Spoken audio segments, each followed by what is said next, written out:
Ochalaba okwanjula n'embaga. Mukwano gange mulungi kulikayo mu bulango kwebalikwera ngo kyali kulaba program ey'okwanjula n'embaga wano ku Delta TV tukole yo #1 TV station. Amanya gange yenze Sharita mazima wanvu mami Wadlin okitegedde mukwano era nga nyongera okugamba mukwano nti gwatana bakwera ngo omanya ku bya graduation yaffe ku Sharita School of Beauty jangu ku office zaffe ku Nkrumah Road wakoma bubanga wasomerako ewaffe nga tetwakutikira jangu mukwano wewandiise tusobole okwera nga tukutikira omanye na buli kimu ekyetaagisa okwera nga otikirwa ojja ku office ku Nkrumah Road wakoma ekizimbe bakiyita Sal Complex. Nyongera okugamba nti enviiri makeup gomesi gowns changing dresses maids dresses byonna byonna osobola obijja ku Sharita's Bridal World wali eri ku Nkrumah Road wakoma. Tulina buli kimu ekikwatagana n'ebyemikolo oba kitegedde tulina buli kimu ekikwatagana n'ebyemikolo mukwano n'olwekyo mukwano bwobeera nga bakugambye ku mukolo gwe papa dukojja ewaffe lwaki kubanga tukutegekera omukolo gwonna musaawe emu buli kimu ekyebyemikolo tukirina ne ku mukolo guno tukyagenda maaso n'okulaga ogwa omwana mulenzi omugaga we Nansana Henry Sengonzi Senko ne mukyala we Nalulungi Anet Nalubega Banalubega mbasaamu nnyo ekitiibwa kubanga be banzala mamange Hawa Naiga n'olwekyo mukyala Nalubega kajjambo we balekola mukolo mulungi amunange n'omukolo gwofa abaasibye ebirabo twasibye ebirabo byonna twabawadde ba ushers twabalazidde omukolo ku TV ne advice ey'enjawulo bwe nabeera atayagala kubeera na stress ku mukolo ku Sharita's Bridal World tubikolera. Leka tuyongere n'omukolo guno tuva ku Delta TV tukole Malaka Ecology tojerabira katunyume omukolo guno bannanga ab'e Nansana ngamba tumiddeko nnyo meya wa Nansana municipality mwami wa Kayima nkutumiddeko nnyo atera n'entumira n'omugagga owa Njovu Estate Developers oba kitegedde omugagga Njovu batte akulira badde Giants ab'omu Nansana nkutumiddeko nnyo n'abagagga b'omu Nansana bonna ba Estate Developers omwami Sengonzi yabebaza nnyo mwebale nnyo kuwaayo kyonna kye mwawaayo ku mukolo gwe katwongere okunyumira ekitundu kino tovaawo nkwagala nnyo.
Sana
Enjoy your money. kila siku inapopita niona kifo kinasonga unaweza kupata maisha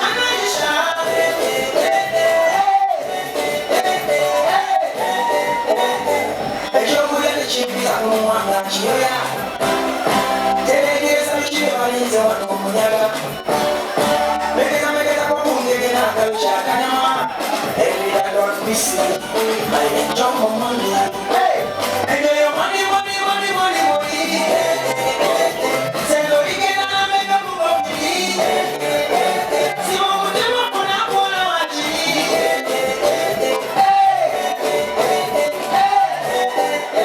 usente sakiranga n'olumako olumbe lutaliza n'omukono soboyebazibya abalabeho lubakusige manyija n'ambogoto kale nokiranga n'olyako eziwera nemposokomera dodo kale emusigoezagwezi ali ako country she yaddako yali extra muvudde kotera africana teyali kufunda mu city yajja abantu baawa benansi omusajja oyo abaagala nnyo mwebale kumwagala henole webale kweyagala nga tunatuuka myaka gyolala otundu kuba takyasobola kusanyuliga bukulu talinawa naye emyaka mwali olala otundu tayinza kufuna ssanyu lyona kubanga ebizibu byalina mu mutwe bingi mwana wange ani webale kwambala nonyirira bakubireko mu ngalo ntala neyamwambaza alibana kuzibula atudde naye omwana muwala teyalidde enjawulo thereis value for what? Value for what? Because the goddess is on point. Kakati nja kusaba omugole takyatulira ku luyimba katikkiro ya kigaana omugole akakkana emesagi yonna gye yeetaaga emusangalira sedda twasabanga bwomwe oluyimba olumukyamula omwana naggalanga bwagula senga eyawerekedde omulenzi nekojja nti mutabani olugi lwenjula owanze mu nyumba luki olwakutegeeza nti omukyala gwofunye muki mukya henry eyo yemaali eyakuleesa ejjagala abange tukubira engalo nga tuzikubira kanyati omwana muwala oyo eddaji ebibye abyogeza bigoba kati takyayogera bigambo bingi kiseera kino abakyala bayagalanga nyo oluyimba equaliza naye talina gwagikubya talina gwakuba equaliza kintu kyakibaddeko bompaka lwakiwanga kakati nja kusaba mu kiseera kino ewammwe eyo mubemmanga omuwandiisi w'ekikamwazze naye ddala ebimu ku byambuzizza olwaliro nga tuli mu nyumba ebali bikwatagana n'ettaka ab'amataka abali mummwe bayimiriko buli fesi genda bagimanyi property dealers the consultants naye ekimu ku bitabula abatunzi b'ettaka kwe kulipunta nerisowa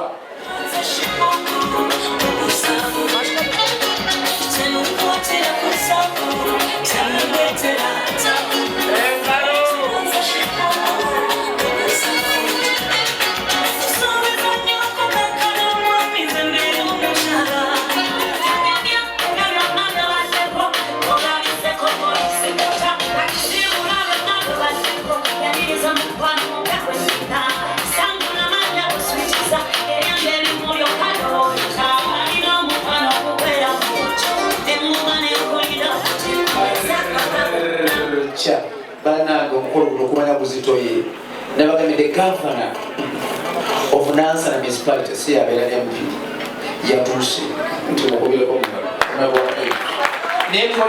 nayalibuzateriayoyaddangajiiko omukolo gweyewo esaati nagimuwereza kati nsaba abanyina abalungi omwana tumuwadde guhaaga era batwazigabanga mu covid kabulangane ono ebola yazze mumuwe emunasooka okufa omanyi omukiga bwagamba hagaha kati bwamazinamu yamaharagata yamaharagata tulinde ebigambo ebiva mu walo kale banyinaze mwogere ebigambo bimaleyo twebaza mulaffe shentamtaawe eyakoze enteekateeka kulaba mukukolo live ku Delta TV tukole wangi muwala omukwano Anet webale kunyuma tusanyuse nnyo okulaba tusanyukidde ddala Henry atutumye n'atuwa ebintu bino tubikuleetere. Mu kimuli ekyo mulimu apples, mulimu omucungwa ogwa yellow gwa round. Your love will always be round and ending. Mulimu wine. You know, as wine matures, the more it's valuable. So your love will mature like wine.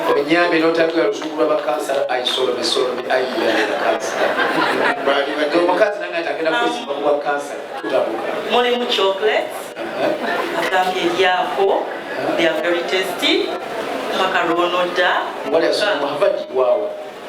Mulimu berries. Ogwogonna mukwano gw'ekikuli akwagala nnyo birada ku ntobo y'omutima gwe era akwesunga atuwadde akayimba naye omanye waffe tuli bayimbi nnyo enquats naye njakugezaako nkageregenye Kajodi Butcher. If it's love, my dear, welcome to my world. Wonderful. We need a school fees. Angambye nkakuyembere naye ebyo ebigambo byatutumye twagala nnyo bwemumaliriza mumukkirize musembeze akagaali kana akanatambuza abaana tukikuwe abange mukuba engalo ebintu nga biso never disappoint you. He will always love you. He will always be by his side. You are everything to him.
Okyalaba okwanjula n'embaga.